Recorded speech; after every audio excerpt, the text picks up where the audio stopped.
Megan, test intro simulation शुरू करना। अभी? हाँ। मेगन, इनसे मिलो, ये है डेविड। यानी कि हमारे बॉस डेविड। फिर तो मुझे उन्हें पापा बुलाना चाहिए। क्यों ना मैं आपको बताऊं अपने वर्म होल के बारे में। मेरा जन्म हुआ एक सैंडविच शैक में और मैं भेड़िए की सब्जी खाती थी। ये ऐसे नहीं होना था, ऑब्वियसली। जरा 1 मिनट देना, शोर के लिए माफी चाहूंगी। जैम, बस 1 सेकंड कोल, शायद 2 कमांड मिक्स हो गए हैं। बस 1 मिनट में ठीक हो जाएगी। जैम कमांड मिक्स नहीं हुए हैं।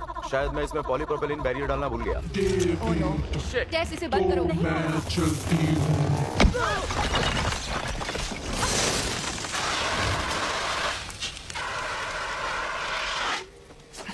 मुझे पेट्स प्रोटोटाइप अपने डेस्क पर चाहिए इस फ्राइडे तक, और मैं चाहता हूं कि तुम इस साइबॉट पपेट शो को किसी अलमारी में बंद कर दो जहां इसे होना चाहिए, और मुझे इस लैब का एक्सेस कार्ड चाहिए।